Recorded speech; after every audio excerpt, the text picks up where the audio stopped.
p.m. and we've completed the first run-through overview of the difference doc for the conference committee on House Bill 6. We had opened up to some questions. Anyone have any, after we've had a little bit of lunch and a little bit of break and back, anyone with follow-up questions or topics to discuss at this point? Mr. Chairman, I think that we do have some that we'd like to have conversations on here. Please proceed. I think I'd like to start out by turning it over to President Stivers. I want to talk briefly about the driving track for the Kentucky State Police. You will find it on page 275 of these budget documents. If it suits you, Mr. Chairman, I'd like to yield to the President to have a conversation about that. Yes, please. 275, is that correct on the page? That's correct. Thank you. Mr. President? Thank you, Mr. Chair, members of the committee. 2 years ago, after we adjourned from session, I think Senator McDaniel, myself, maybe several other members were at a foundation, Kentucky State Police Foundation banquet. And that night, I didn't really know what the proceeds were to go for.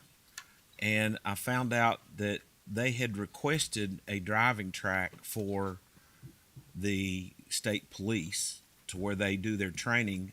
As I understand it, if they didn't have it, they have to go to Eastern to do their training seminars or whatever you do it.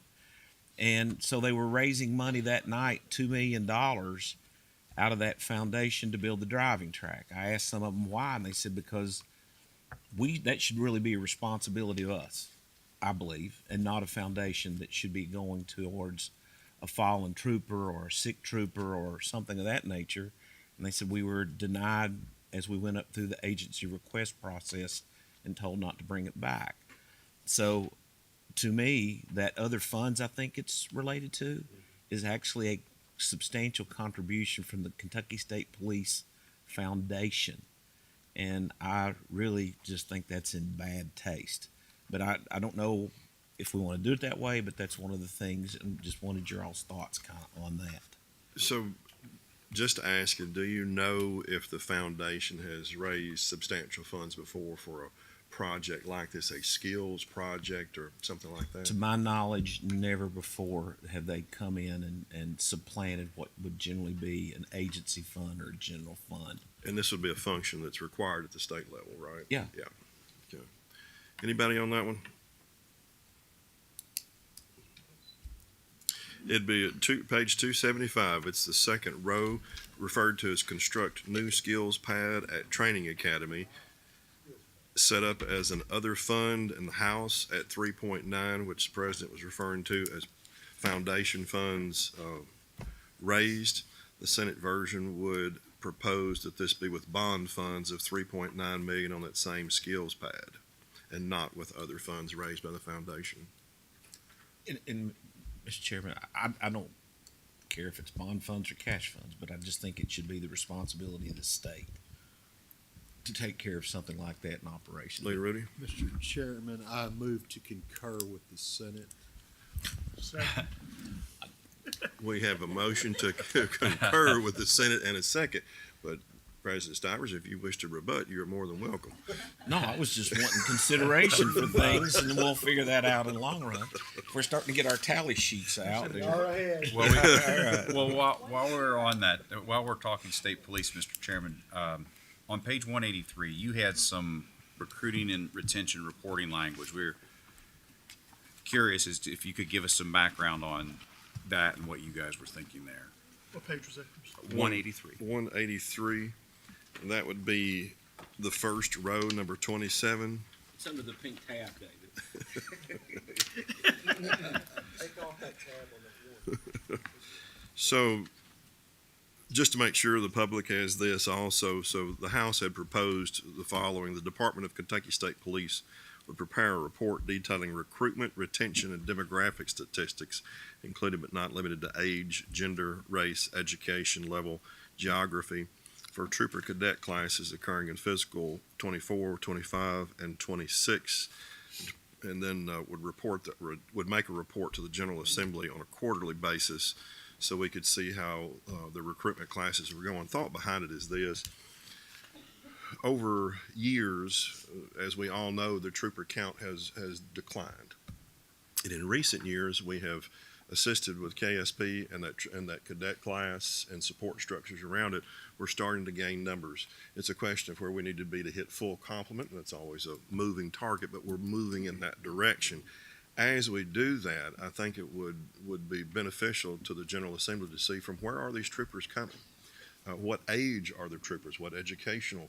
So we can better refine our recruitment and make sure that we're getting a full spectrum across the Commonwealth, as well as making sure that we're hitting Eastern, Western, Central, and we're not missing a segment of the society that might be able to supply good trooper support thought process. So generally to try to ensure that the geographic and other representations that you list there, that hopefully as we get that in, the state police will be able to use that to refine their operations. Yes. And maybe even have different recruiting stations. Yeah, something very like much so. that down the Yeah. line. Oh, and I am not speaking close enough into my microphone, so I apologize, but Very okay. good. I don't think that we particularly have any problems with that one. Okay. We'll count it 1 and 1. Point of order, ours was not worth anything. Like most of your Oh, rough. Okay. So I will say Well, these are okay. tentative agreements at the moment. So, to that end then, to the floor leader's exact point, there was a new program referenced. We know we've dealt with it in statute, but never in finance before. Before we hit that one, I just want to make sure I want to make sure clear for everybody. 275 on the construct new skills pad. We're all good with as motioned and as talked about, correct? And then on the second one you brought up, 183, recruitment and retention, good with the language of the House, correct? All right, I'm sorry. The next page you're going to? I will welcome one, but not require one. All right. If we'd like to go to the leader's point of something of financial value, on page 16, you guys had included money for, yes, ma'am, for a new urban search and rescue program. And obviously, this is something I believe that was dealt with in statute, but we were just hoping for some more clarification. What are we doing there exactly? Where are they located? Is this just grants to local agencies? What are we looking at? So making sure on page 16, this would be number 12. It would be row 2, urban search and rescue. And this comes first from House Bill 157, I think, back in 2023. Representative Hart had put that on. And this has gone through the General Assembly. And so all of you will likely recall for urban search and rescue, just say search and rescue. Most states around us have a system whereby they have a centralized activity for search and rescue, and when there are events outside their state, they can go across the border and render assistance. So if there's a tornado or flood, we had assistance come in from other states with their version of this. Up to this point, or in 23, before the statutory change, the state had no such coordinated effort. There would be little pockets of assistance that could go out of state and pockets of assistance that could help in state. This is, as I recall the design of this, it would not centralize but coordinate all of the pockets together so that we had the right equipment, we had the right facilities, we had the right personnel that would become available, not only for assistance when we had an event inside the Commonwealth, but also when we had an event outside the Commonwealth to which we thought we should render assistance, we can have a coordinated effort to do so. And I think that's the gravamen behind that House Bill 157 by Representative Hart. We just simply wanted to go ahead, and that was done in 23.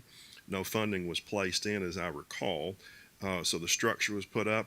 I know that I've had 2 or 3 follow-up conversations with the groups that are assisting, I think mainly out of Fayette, that's spearheading this effort and coordinating everyone. And they have trimmed funds and made sure that they got back with very detailed estimates. Looks like there's no fluff, no overstatement. They're trying to get exactly what they need to stand this program up and be functional. So we're just looking for funding to get that program going. The President had a question, Mr. Chairman. Yes. Mr. Chair, are these like one-time capital construction equipment funds, or is this going to be a recurring appropriation? What? Yeah, there is a startup component to this, and so you'll see 8 million and then 7.8 million.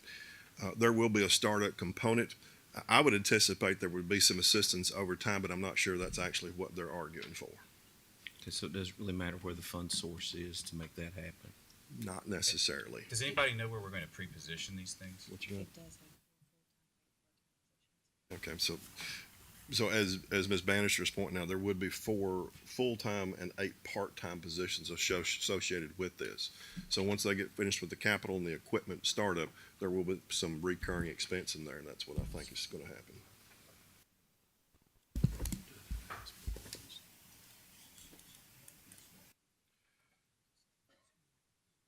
Yes.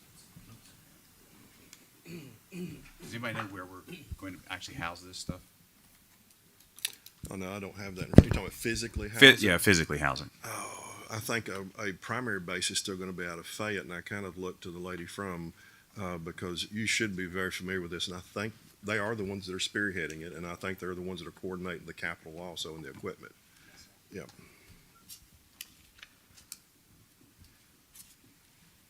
All right. No objections on our side. All right, we'll go with the house on that one.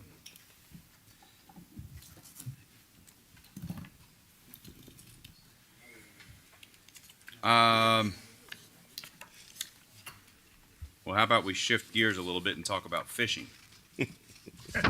I think that sounds like a great topic.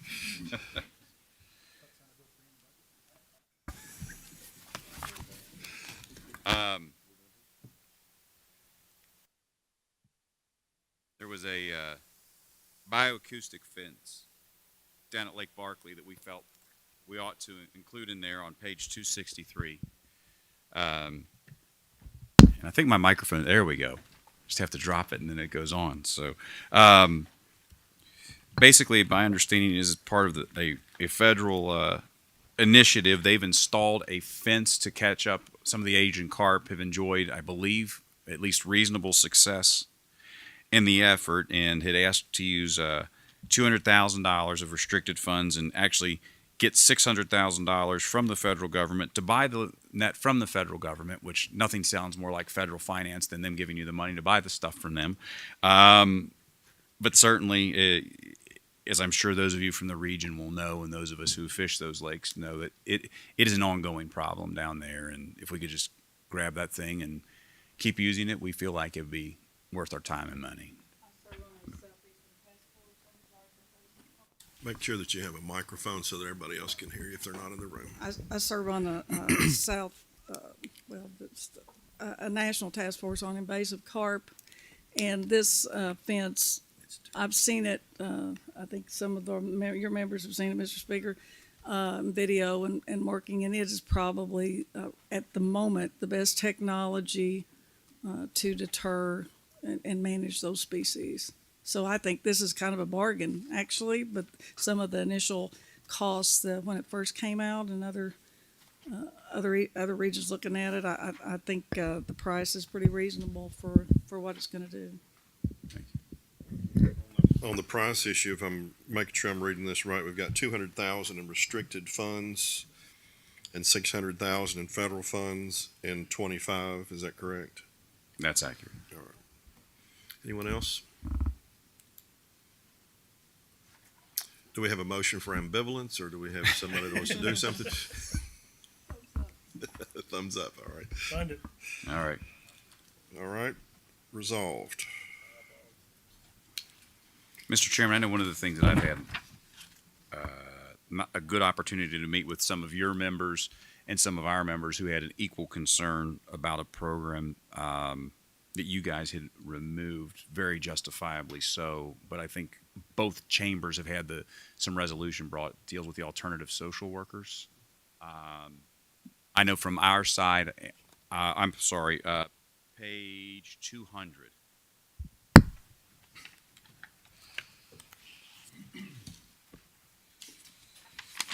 And I believe you guys may have even left the funding in there originally. But we needed a conversation with the folks involved with that program to get to a better place. And my understanding is that we have gotten to that better place. Yes, with those I folks. think so. And so if you're looking at alternative sentencing workers on 200, is that correct? Yes. Be row 4, item number 7. I'm not sure how exactly everything occurred, but I think the funding was left, the language was in there for whatever reason. There's no issue with us removing that and making sure the program is live. Okay. Good.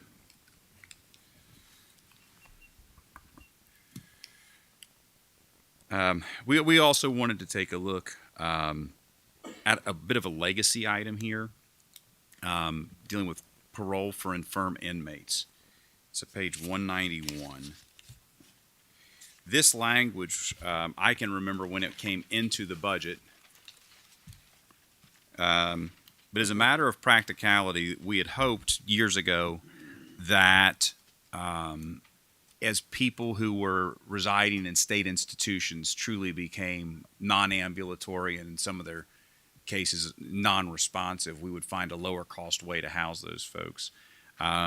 We've been through looking at dedicated private providers. There have been multiple RFPs, and simply there is no willing provider for these folks. And so while this was, I think, probably very well intended, I believe actually Speaker Stumbo all those years ago is the one that inserted this in the budget.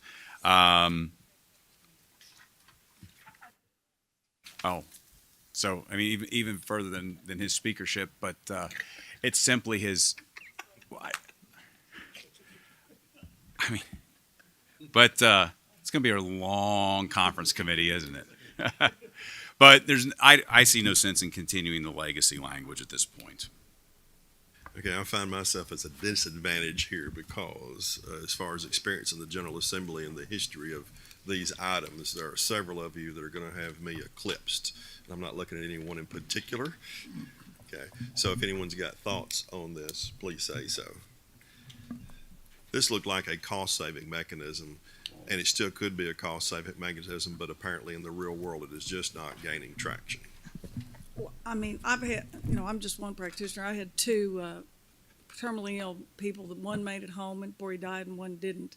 And that was sort of the humanitarian side of it. But and again, data shows that these geriatric inmates, with some of them are in dialysis, some of them are in hospice, don't pose a risk of recidivism or anything like that. But there's a significant cost savings to our institution as well because of our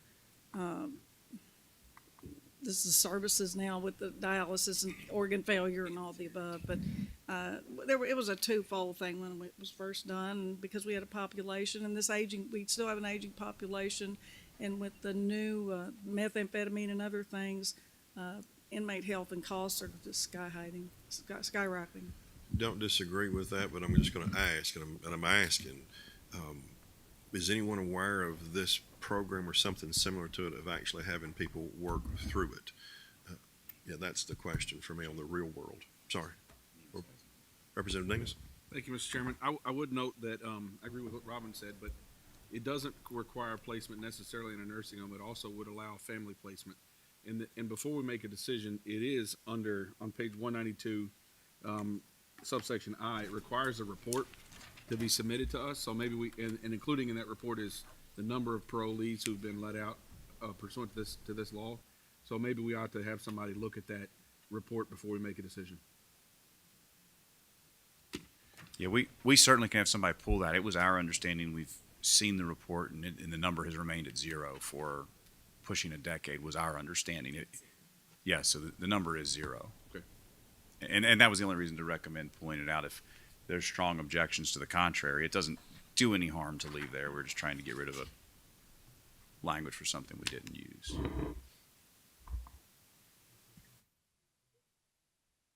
I'm going to go back to if it's not been used, and this is what my current understanding is, if it's not been used in an extended period of time, I'm not sure what the point is of keeping the language in there. Yeah. May I ask a quick question? I'm sorry, yes, It's Representative okay. Stevenson?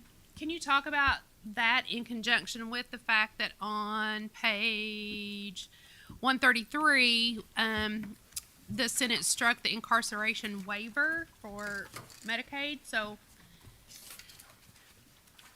I guess I'm just wondering how those things compare, and if we're not letting anybody, like if parole for infirmity is not happening, but I was just wondering if that is in two ways that we are not taking care of incarcerated persons. Well, I think that they're two very, very different Right. issues. These folks who are infirm that we're talking about this language here, these are terminal patients, folks who simply, or in whatever offense that they have committed, they simply no longer have physical facilities to be able to Right. do anything remotely like it. And like I say, back in the day, it was actually viewed as somewhat of a both cost savings and compassionate measure. But one that we just have not seen taken advantage of. The other is a new demonstration waiver that certainly we can have more conversation about how the waiver slots work exactly. But the two aren't really related in any way.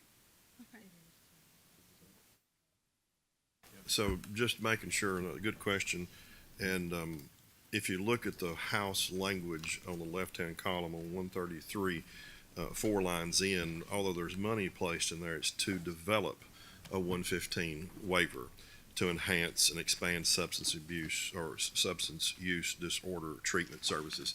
So this would allow pursuing that and potentially funding if it's granted.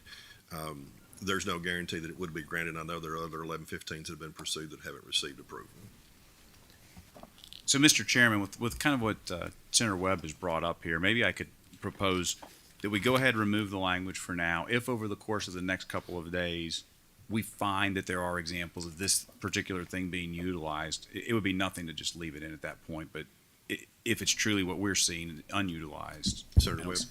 In my experience, corrections has just slow walked it until it's not necessary anymore. If we are serious about the language or want it to benefit from it, we would make them do a process to expedite what we say in what the budget language says, because it's really been them, in my experience, delay until those individuals pass.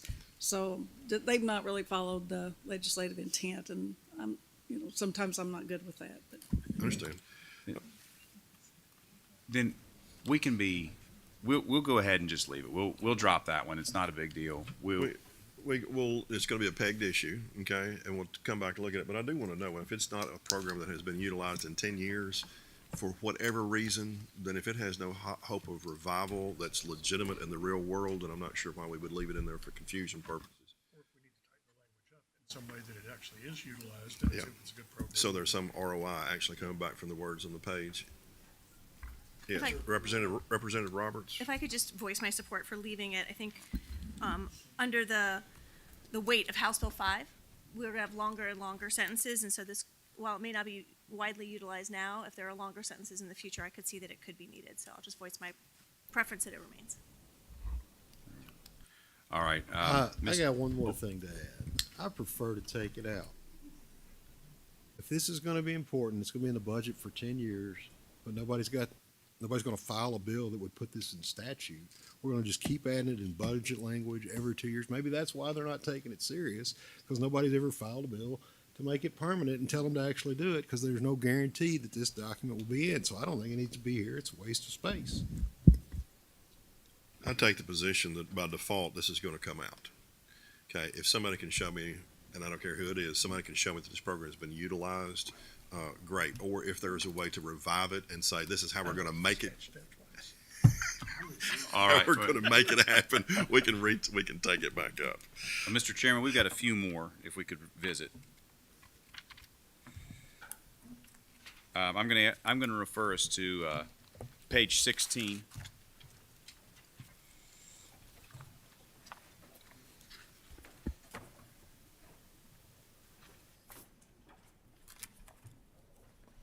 So, Mr. Chairman, we added an item here at the request of the National Guard, 16, for facility services. Several of us will recall that for many, many years, we've had a contract to distribute clothing on behalf of the Department of Defense run through our National Guard. But this past year, without a lot of fanfare, the Commonwealth lost that contract. And the revenues from that funded lots of things, challenge academies being one of them, and also janitorial services being one of them. And so consequently, in order to keep up with the janitorial services contract And with the loss of that revenue, this has been necessary to add in our budget, and that's why we put that one in there. Gotcha. As far as cost at National Guard facilities, how many or what kind of facilities are we talking about for the 250 each fiscal? So my understanding is this would be everything from your headquarters buildings all the way down to the local units where people go and conduct a drill, and this would be for their ongoing various activities that were not actually conducted by the units. So I don't think it's so much as day-to-day sweeping and mopping and emptying of trash when they're there, but it's some of the bigger items affiliated with those facilities. Gotcha. Anyone? It's fine. Anyone opposed? All right, so it comes out. Sorry, did I mean to say it that way? Yes, good.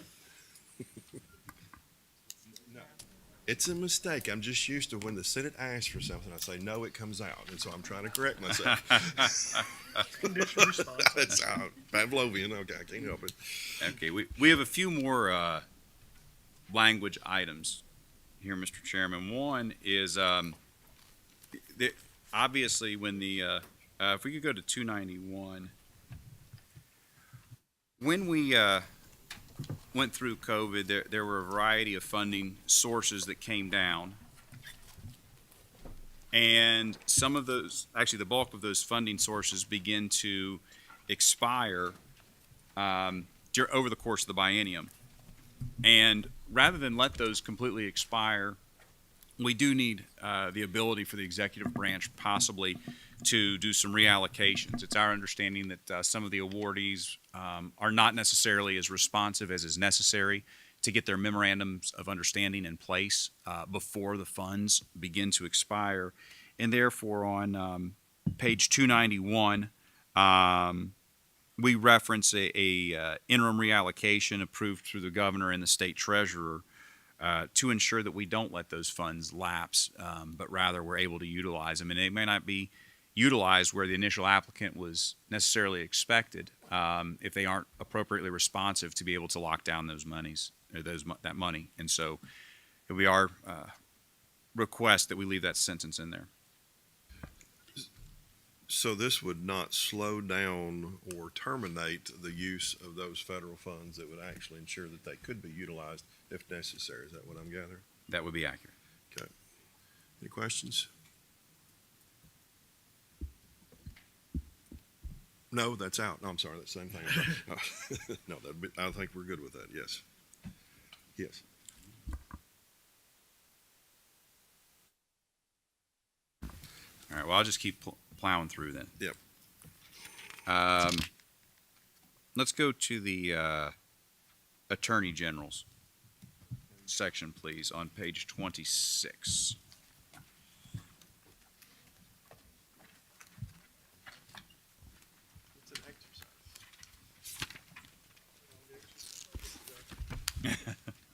Fingers are getting shaped.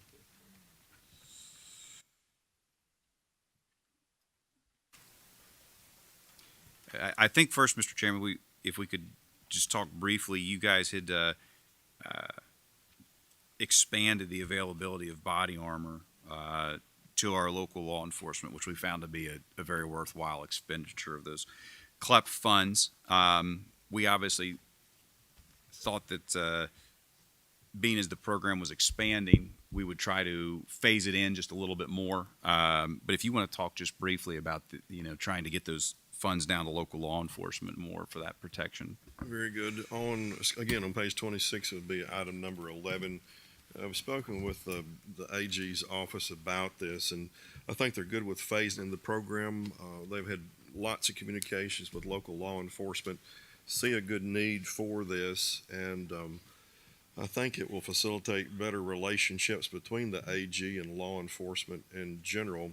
I think they're good with stepping up the money over time, and I think the House envisions this as being the sole program regarding body armor and those type things.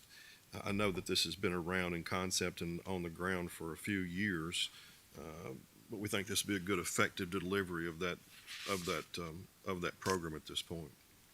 And we certainly would tend to concur with that, as we all know, be it, some of our rehab efforts or workforce development efforts or cyber crimes efforts or what have you. Many times we find ourselves with different agencies and state government wanting to compete with one another to perform the same task when they'd be better served in one space. And we found the location of the program good. We would just hope that you guys would find our phase-in acceptable to your side. No, I think we do, and it would be a good single point of service for the entirety of the program across the Commonwealth. I think we're good on the dollars. We're good on the delivery point as an exclusive. Anything else? That one's done. Resolved. All right, Mr. Chairman, if we Wait. We'll come back and talk universally about the reports altogether. So if we could stick in the executive branch, Mr. Chairman. Over in the auditor on page 46.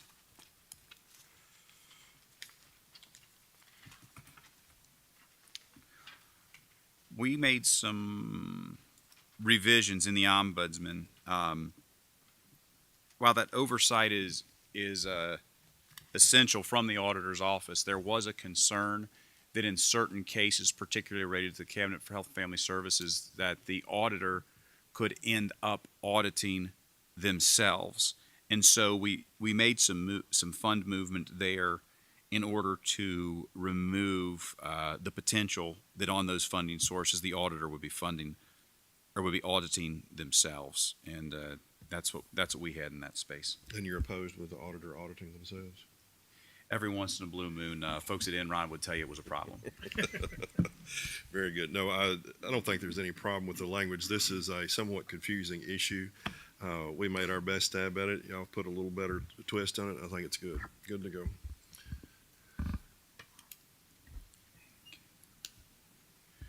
All right, the next one that we wanted to address, Mr. Chairman, actually touches two separate items here. So, and unfortunately, they occur in very disparate sections of the budget.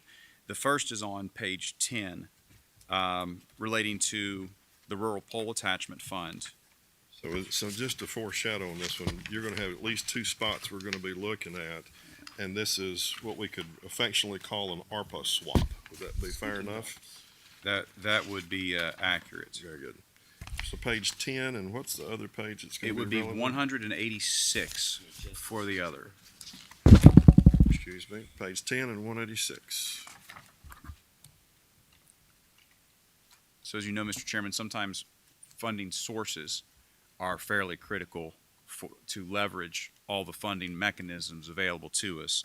And so what happened here is we took just shy of $20 million and put in for the for pole replacement, Rural Infrastructure Improvement Fund it's called, but that is for pole replacements inside of that program, and allocated general fund there, but then utilized the same amount on page 186 as allowed through the ARPA funding for basically that same $20 million to support operations of congregate facilities. And so it simply is a change in funding sources in those two locations.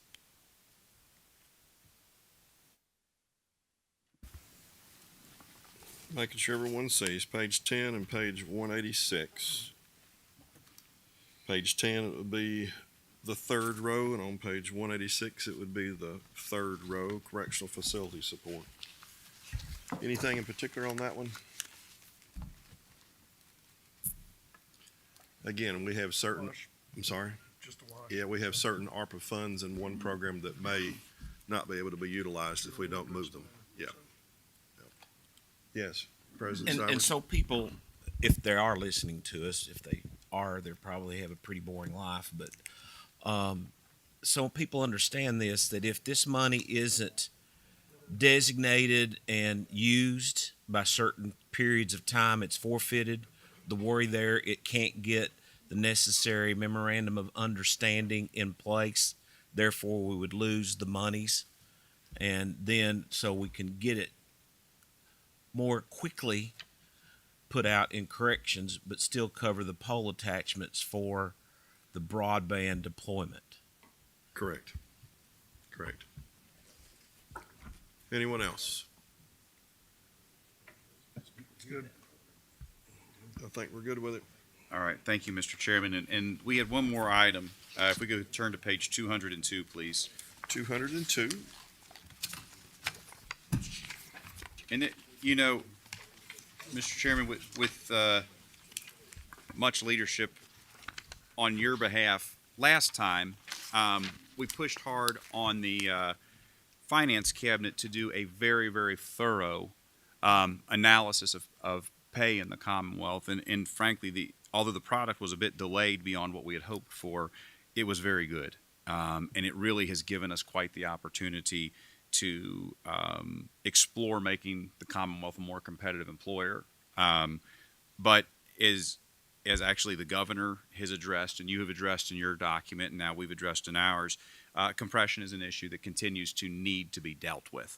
And so we just simply wanted to deal with another issue that we know we deal with in the Commonwealth, which is different localities have different pressures related to wages. And it was our hope that as we continued down this path of understanding the compensation structure of the Commonwealth, that we would be able to understand the locality impact as well, which we really felt like was kind of the last missing piece in this long-term project we've been under. I think that's good, and it has been a long-time project, and the study that came back on classification has been very helpful, but we're not finished yet on personnel issues. And classification is not the exclusive source of the issue of compression. There are other factors at play, and that's what I'm hoping, and that's what we anticipate, that once this study is completed, we can better understand how the compression has occurred, so we know how to apply the right statutory or funding mechanisms to decompress those scales in an effective manner, rather than taking a more abstract or hatchet approach in applying funds by percentage or otherwise without the analysis and the data under how is this going to unwind. I think this is a good add-on, including the locality.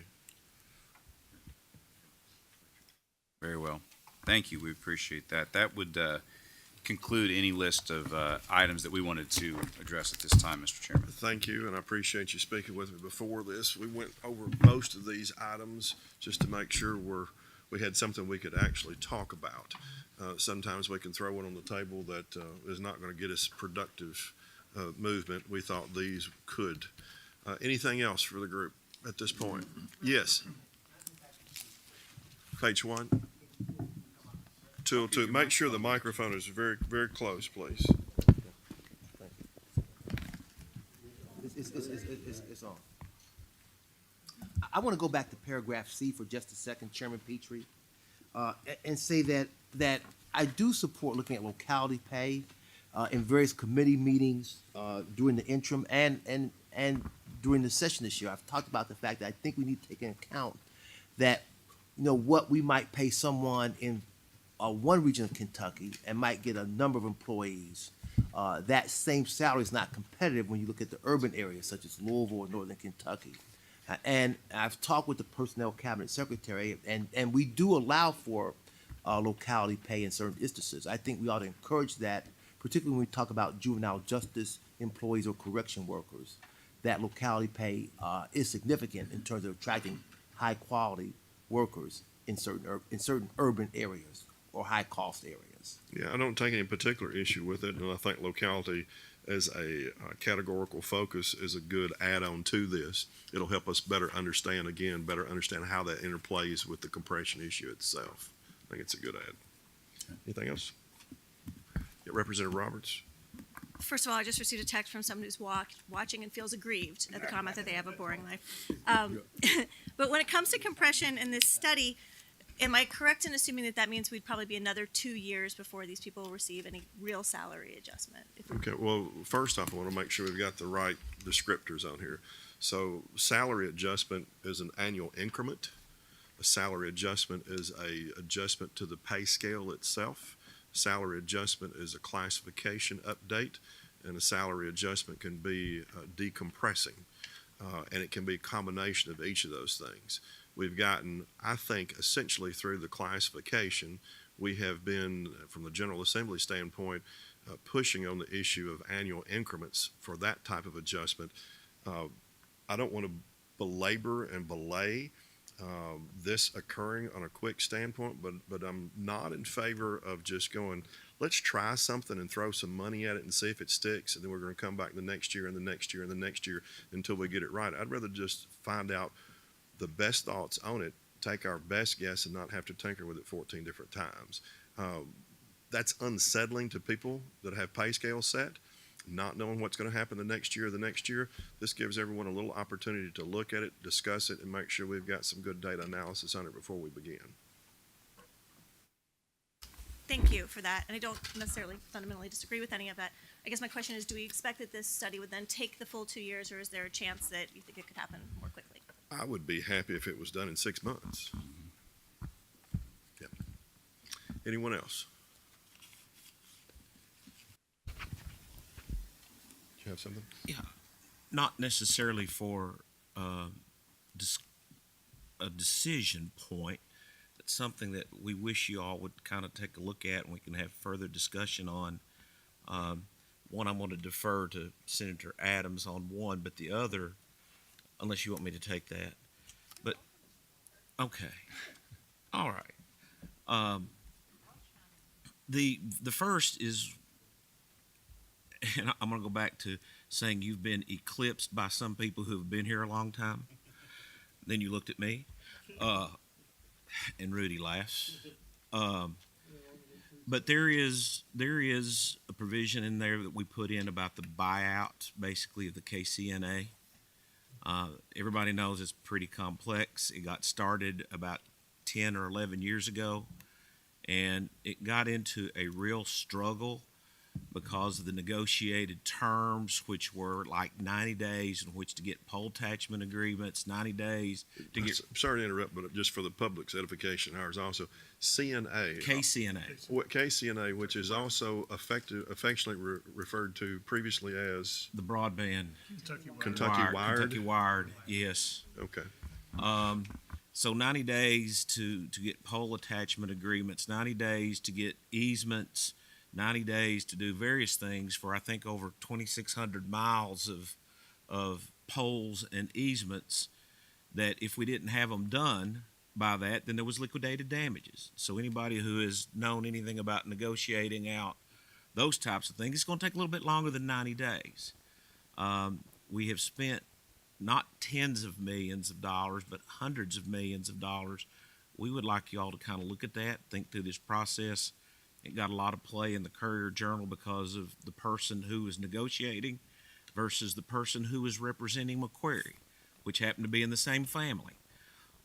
So if y'all would look at that and think about that, that could potentially reduce our future year exposure for costs, but get us out of that boondoggle all for once. I took note of that when I saw it in the Senate's version. An interesting concept to try to deal with. You say boondoggle, some have said fiasco, some have had less polite words of referring to it as. I'd be happy to look at it. As you stated, we've had, I don't know how many budget cycles we've talked about. We've got to pay how much more because of decisions way back when that were asinine and under time limits and time frames that were simply not possible in anybody that was awake when they read the paper, the page it was printed on. Be glad to look at it. I'm sure our batch will be glad to look at it and go, okay, is this something that can help us out in one further step in this fiasco that has been going on since 2014? Yes. It's a gift that keeps on giving in the wrong way. Be glad to take a look at it. One other, and this is, the governor put in his budget $5 million for the Star Academies. You all removed it. We put $250,000 back in to create a discussion point. We'd like to try to get information because, as we understood it, and I look to Senator Adams, this was the equivalent of taking an outside entity, a private group, who then would spend $1 million in 5 different schools in a charter-like atmosphere. we found that kind of interesting that we were going to give public dollars to an outside group to do charter academies inside of school systems. So we wanted to kind of create that as a discussion point and see if staff can't get us a little bit more information on how that would work, since the governor recommended it. I understand, and from the House standpoint, we see it in the recommendations, but lack of detail utterly about what this thing is. Where is it public? Is it private? Is it charter? Is it what is it? We had no information. So without sufficient information, we simply omitted it, removed it from consideration. I'd be glad to take a look at it. I would find that odd. Well, Somewhat. It is a private group, I think, that's based in New Orleans, Louisiana. Am I right about that? Yeah, it's a private company that comes in to a school and literally establishes a school within a school. And it's primarily for middle schoolers. And it's not only curriculum, but it's also wraparound services and all the infrastructure that goes into learning. And it's $1 million per school over a 3-year period of time, with the total request being $5 million. Got it. The extent of my knowledge on the program is what's been delivered on the table right now. Yeah. All right. Anything else on this? Anyone? Okay, we've already eaten lunch, people. Anything else from anybody? Mr. Chairman, I don't see any real need for further conversation for the day. I tend to agree with you. I think we can shut this down for the day. We'll be in recess on the conference committee on House Bill 6. I'm sorry. Yes, Representative Stevenson or Representative Graham? We do have a couple questions, and if you don't mind. Nope. Oh gosh. Direct me to a Where page. to start? Direct I've me got to- page numbers. Yeah, direct me to a page would be the okay. most helpful. Can we, or I guess it would actually be, for the Senate, on page 95, we cut SRO funding? Yes, and I've got a feeling we're going to continue some conversation on this because even though, and please correct me if I've misread the Senate's version, but it looks as if SRO funding in the particular was removed. However, there was funding placed into the safety and security into the agency that administers that program, so that the agency, if I'm understanding what you're trying to do, would have discretion on how to apply the money. So you can say, yep, there was a removal of SROs, but actually it's included back in the category of school safety in general, is what I read. That's correct, Mr. Chairman. This is just a shifting of the location of the resources. Okay, thank you so much. Not that I necessarily agree with that, but that's what I understand. Yeah. On page 89. Page 89. There's some talk about Gaggle student management software. Can someone explain that a little bit? You're welcome to. So the Gaggle software, this Gaggle Student Safety Management Software, as I recall with presentations being made to me, is a safety program. I think there's a device associated with either personnel and or students, so that if there is something going on, there is a way to alert quickly. It's not only the device on the person, but it's the receiving of the call itself or the input call, so that resources can be deployed more quickly on site. I don't know that we have anything like that in Kentucky. I think another state or so may be utilizing that or something similar. And if I understand the Senate's language, it's look at this and see what you think. That would be accurate, and it's our understanding, very, very simply, kind of to what you had said, that this is some variant of a mapping software to allow for better responses in the event of various types of emergencies, and we thought it was worth looking at if there were additional funds to do so. Okay, thank you. On page 82, the NKU Young Scholars Program, correct me if I'm wrong, I think that reads that basically the SEEK dollars would follow Yet then on page 238, the Gatton Academy, which I believe they are essentially the same kind of program, Let me make sure we've got page 83 and page 82 and 238. So I think the Gatton Academy gets a regular recurring general fund expenditure, but the NKU Young Scholar Program, that's a seat fund. So there are Is that- actually two so very different programs, Okay. Representative. Gatton is a residential program that was started as such at the request of various folks prior to my arrival here at the General Assembly. Young Scholars is a program that was started at the behest of a local school district in partnership with NKU to work on getting dual credits for the kids at NKU, but it is not a residential program, and it's only about 2 years old. And they're just working their way through understanding their funding mechanism right now. We're trying to give them a little bit of an assist. Okay, with thank that. you. Please. Representative Roberts. If I may follow up on that, so with the dual credit programs, is there any additional funding in this to up their percentage that they get for students that are Okay, coming? so I just want to make sure we're clear on the question. It's not just for us, it's for everybody else. So are you asking about some funding? Is it relative to a particular page that we're talking about or a program? It's just a broad question. Okay, so I do want to make sure we stick with the differences document for the conference committee purposes. That's why I keep asking everybody for what page are we talking about. Okay, then I'll find the page and come back. All right, that'd be great. Thank you. Also, just curious on page 78, I want to voice my opinion. The House version had funded school transportation, pupil transportation 100% in the second year, and the Senate takes it down, I believe, to about 90%. Is that are we reading that correctly? Yes, that's accurate. When we took do you mind, Mr. Chairman? Okay. When we took a look at that, we certainly think that it's a worthy task that the House undertook, but we do also recognize that there are some districts that don't receive transportation dollars, and consequently, we made application of dollars to the Tier 1 matching component. We felt like that might be a little bit better, but I have no doubt that we'll be engaging those conversations over the next couple of days here. But we just simply roughly the same dollars, different location for that reason. Okay, thank you. On page 123. Page 123.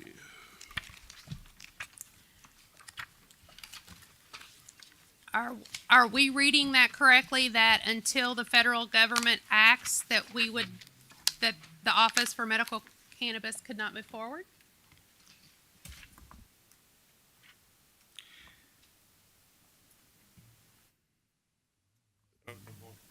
That I'm looking at the right thing. I've got page 123, Office of Medical Cannabis. You're looking at the blue language? Yes. Yeah, I think that as we had conversations, particularly with folks in our chamber who aren't necessarily opposed to this, but just want to make sure that we have research coming out that's appropriate to fund this thing. That while we're not stripping the funding, we're waiting on data that tells us that this is effective, and so we're just putting a quick pause on that to make sure that we have the appropriate information. So that means that the program could not begin in 2025 as last year's legislation said it could? Well, ideally, I mean, if this functions as the proponents say, there is a propensity of evidence, and this really won't be a problem. If there's a lack of evidence, then there could be a problem. But I'm certain that the proponents will produce the necessary evidence to make this a worthwhile investment. Somebody else want to go? I mean, look, I've got all this stuff, but somebody else can go. Can I go down the path? Representative Graham? I can in terms of our state employees. Point me to a page, if you will, please. I'm not really sure what page it is. We've talked about it already. The Senate's version of the cost of living increase for our state employees was 2.6. I understand, but again, and I'm going to keep going back to this, I've got to get a page number in front of us if we're going to be talking I had about it, but something. I don't know exactly. I can always come back to you. Okay, let me do that then. Always do that. right. Senator? Thank you so much. I wanted to go back to 123. Okay, make sure your mic is on and Oh, close. sorry, it is. They I'm not need to close be, enough. They need to Can be you hear me very now? close, yes. All right, thank you. No, I just want to go. I was looking at this wording here. Page 123. We go back to that.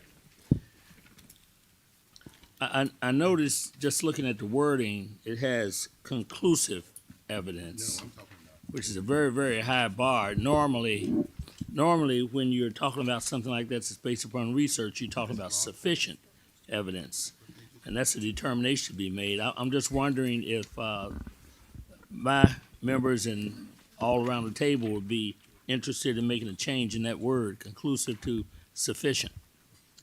Yeah, so I want to make sure, I know we've got multiple things to go on. We've already had a couple of 3 questions on this one. There appears to me very precise language being used with qualifiers in a couple of 3 different directions. So this is going to be a topic I would highly suggest submitting language or talking through the Senate side to see if there's something else that we need to look at. Thank you. Representative Roberts? All right, so my previous question about per credit hour tuition for the dual credit system, I think I found that on page 216. 216? And if I'm reading it correctly, I think I'm happy because I think it ups it to up to 50%. Is that correct? Page 216, dual credit scholarship, first row. And why are you happy? Because I believe it ups it. Can we remedy? That's a fair question. It is like day 50 in the Kentucky General Assembly, and I am in the minority, so I understand the basis for that question. But I believe that this ups it from perhaps 30% to 50%. Am I reading that correctly? Ceiling shall be 1/2 of the per capita hour tuition, yes. Okay, great. Thank you for that. And then if I may take us to, I believe, page 128, where we start talking about Page 128.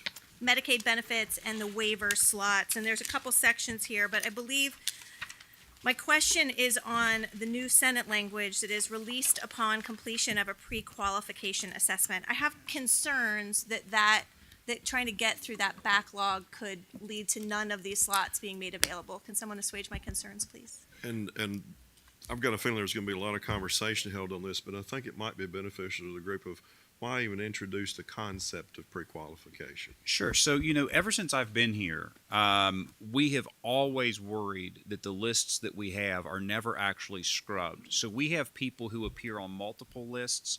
We have people who have aged out of lists, people who have progressed to other services, and we never really have track of what has been done there. And we also don't really know if the people on the waiting list are even qualified for the program in the first place. And so consequently, every year we're just taking a stab in the dark, hoping that we appropriate enough slots and enough slots and enough slots, and we don't really know what is enough, what meets the programmatic needs.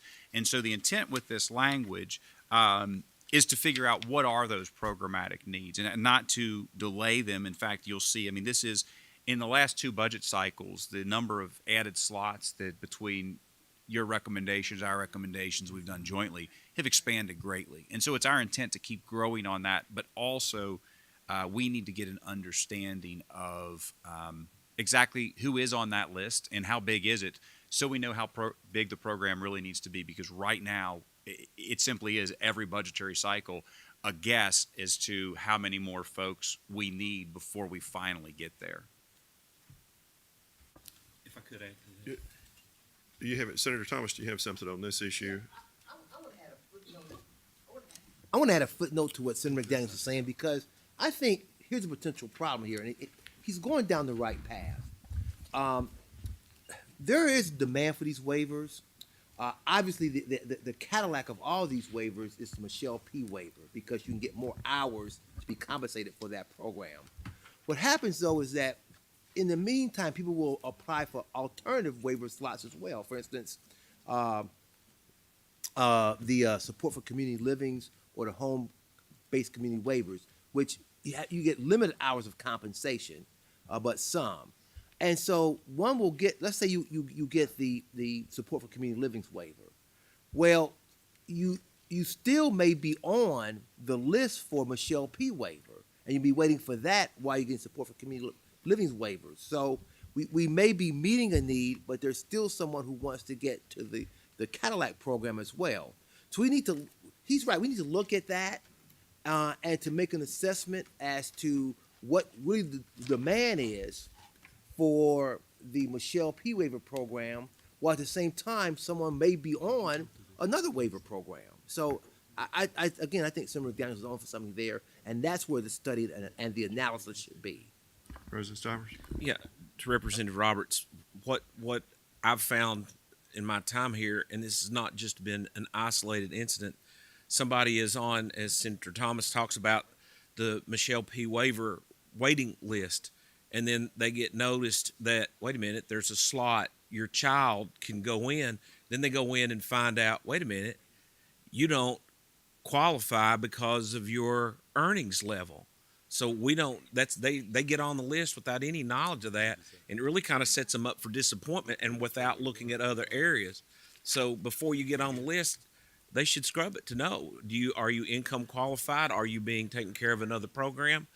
But then all of a sudden we keep getting lists every year that there's 800 still waiting. Well, there may actually be 520, but we don't know without knowing these income verification and other things that are necessary to make sure we have an accurate list. Senator Adams? And I'll just add on this waiver conversation that all the states around us do the pre-qualification before you are allowed to go on a list. And actually, this idea was brought to us by the advocates who want to see these waiver slots funded and increased. They just think that it's time. Kentucky in the Cabinet for Health and Family Services has been very resistant to start to try to change this and do this on the front end.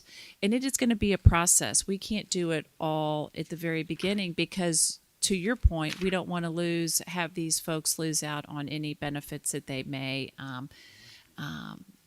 qualify for. And so I think we're going to have to tweak it a little bit more. I think all of the qualifications for these waivers are very different. And so this pre-qualification language may end up just kind of showing up maybe on one or two of the waivers, just so we can get started and try to right the ship so that we know what we're looking at and that we can adequately fund it. Representative Roberts? If I could, just a point of clarification there, because all of that makes complete and total sense to me. I guess my concern is the people that are already on the list will not be affected. Okay, thank you for that.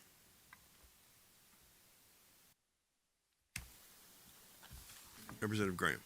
Yes, I want to go to 50 if I can, page 50. Page 50? Yes, in dealing with the retirees and the possibility of the 13th check in terms of where we are and if we're going to go that way. Okay, I don't know that this document has a 13th check in it. Okay. Okay. All right.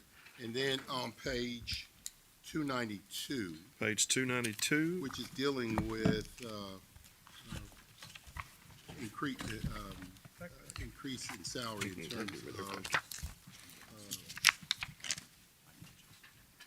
percentage increasements on our employees. And we've had, the governor's office has submitted the 6% the first year, 4% the second year.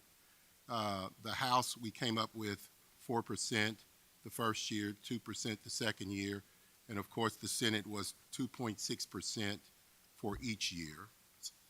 And as we proceed, what would be compromise would be given 5% both years in terms of the amount of money, in terms if you average it up somewhat, but the direction in which we will take in terms of in this particular budget. So, Representative, I can certainly speak from our side of it, and our general philosophical consensus in this was we had a lot of faith in the study that the Personnel Cabinet produced, and we felt like that has gotten us to a good place. And then from there, we want to avoid as much as possible the situation that we all found ourselves in for a variety of reasons, where we were dealing with positions that had become outdated. We had compression issues that we're still trying to address. We had positions that had gotten, some had gotten lump sum increases through the years, some had gotten percentages, just to specific job categories, and we had people all over the place. And so our thought was to go to what the Federal Reserve is now considering kind of their benchmark for inflation, which is personal consumption expenditures, and use that percentage to increase the state employee pay scale so that we didn't necessarily jump too far forward and also did not fall too far behind. But rather we kept pace with how the Federal Reserve was tracking inflation. And so that's where we came up with the 2.6 and 2.6 for the raises in trying to maintain that disciplined approach that started with the compensation study that the governor by and large implemented, with the exception of the IT positions that we all know are handled elsewhere in this budget, and then try to keep pace with where inflation is so we don't find ourselves in that space again in 10 years. That was the Senate's underlying philosophy about how we got there. And I think the House is similar to that. We may disagree on what the proper index is, but I'm going to harken back to an earlier part of the conversation when personnel and compensation is probably one of the hardest topics I've run into because it has 4 or 5 components that all interact with each other. The classification, the pay scale itself, the annual increment, and the compression and on down the line. What we're trying to establish and have begun to do so is make sure that every 5 years, I think we required most recently, that the classification study be performed so that we have an adjustment on that. The increment can help us in between those years make sure that the scales are still being adjusted and don't fall too far behind. I think it will be a hunt for an appropriate way to measure an inflationary factor in between those classification study years. And it sounds like the Senate is approaching the same. We just may have a different metric that we're employing. Anyone else? Representative Roberts, you may have used all your chips. You good? Oh, come on. It's my last year. Let me use some more. All right, page 143. Page 143. Can somebody help me understand the public health transformation section here and why we would be striking that language from the public health departments? Should I be looking for those funds somewhere else?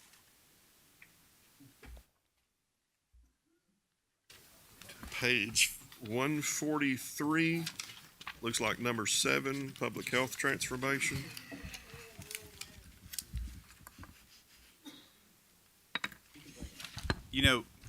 This is an area, as you know, we began to take some pretty dramatic strides, I think in 2020, maybe with Representative Moser's bill. And they blend together after a while.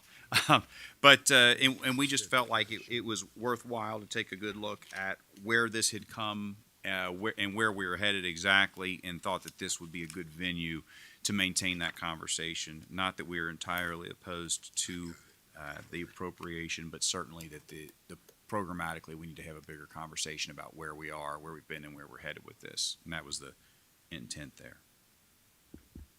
There are sometimes in the Senate's version, not as much in the House, but in the Senate's version, there are things that are changed to make sure that we talk about things. Sometimes you'll find an odd number that's $100 off or $1 off, and you have to scratch your head and go, why? And sometimes there's a conversation that has to be had.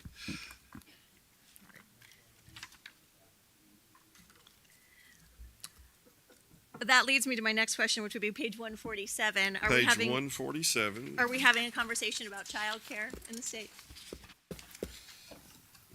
I think just by reviewing of the document, 147 is but one piece of that puzzle. It's replete throughout 6 or 7 or 8 sections in this document, so I've got a feeling, yes, there is a conversation regarding it.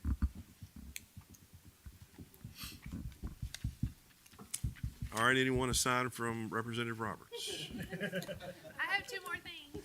I'm just kidding. Thank Representative you. Stevenson? Sorry, I was trying to give somebody else a chance to ask questions a minute ago. On page 252, 252. the workers' comp self-insurance fund, can somebody talk about why that has been stricken? Sure, I'd be happy to. In our review of this, the self-insurance fund is a very complex thing that ultimately and unfortunately a court, in my opinion, wrongly decided to allow certain people out of a particular class. But that's irrelevant. And now this has been brought to the General Assembly. This fund is still in existence. This fund still pays tens of millions of dollars of dividends to its members every year. And we have a very serious question as to whether or not a fund that is paying over $20 million a year in dividends to its members should be allowed to throw their obligations into the general fund of the Commonwealth. I'm certain we will have an ongoing conversation about it, but we do struggle with that. Representative Stevenson, On page 211, 211. the Kentucky Healthcare Workforce Investment that dropped from 10 million to 2 million. Just knowing what a struggle we have right now with providers across the state, I'm just wondering why there was such a cut to that. It's a new program and we're just establishing it. Is that my understanding? Or is that? President Stivers. Yeah, this is, make sure that I'm in the microphone here. This is an extension of a couple of years ago when we did House Bill 200. I think it was Representative Fleming that was looking at this about how you could recruit more people specifically into the healthcare. I think it was an outgrowth Correct. of the nursing problem. Right. And back to what Chairman Petrie said, there is, I think Representative Fleming is again working on another pool of monies. So this is one of those little changes to create the discussion. Okay. And that's where we're coming from, because there is no doubt that we need a lot of health care, an additional group of people to go into health care. Yes. And recruit into that area. And what is the, first of all, tool that we do it with? And then second, how much, which is based on the third, what's going to be the private contribution, and what partnerships can we develop with, be it a healthcare entity, Baptist, the universities, ARH, KCTCS, and how you put the whole program together. Thank you. Representative Stevenson, you got another One more page, 250. I believe that's 257. Page 257. The parks program managers. There was like 600,000 in our budget, and then that was stricken. There are two components. Page 257, this will be row 1, number 5, additional project managers. There were two components to try to enable parks inside tourism to get their projects more effectively administered. One was adding some personnel to finance itself, and then adding some on the parks side. If I understand the Senate's version, the finance component remains there. It's only this component that was altered. Is that correct? I think that you're correct, Mr. Chairman. Thanks. And then one more thing, and I'll leave you alone. I know the horse park. Page. It's not necessarily referencing a page. But I did see that the. Oh my gosh! I didn't write it down. But the money's going from this bill to House Bill 1. We can come back to you if we don't have a page. I got to get a page in front of me.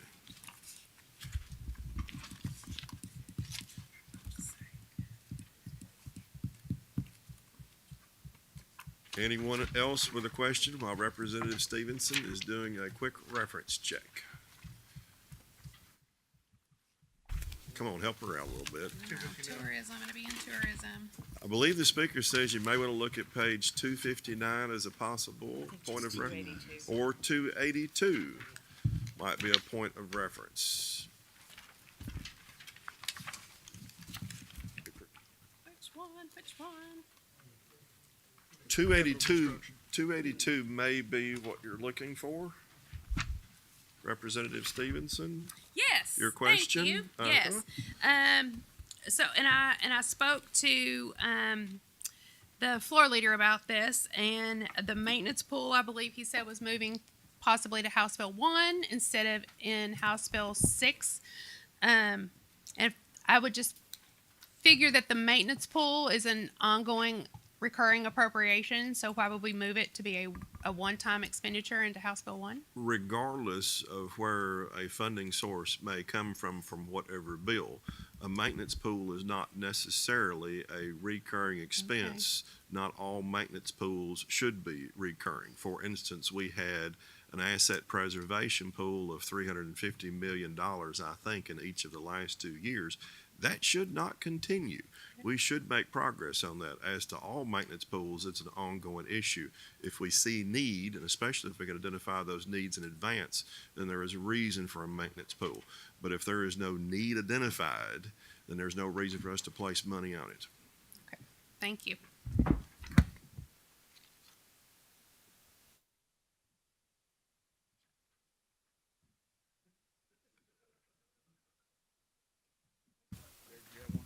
Mr. Chairman, I don't think we have anything more on the Senate side.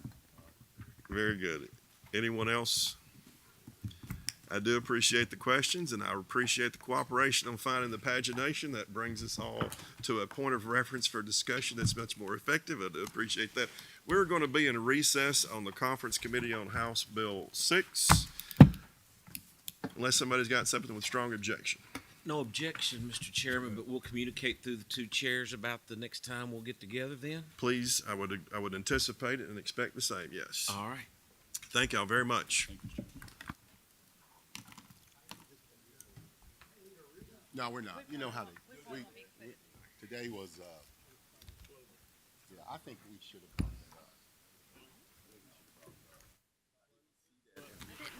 You never asked about K-State. He was asking and then he stopped.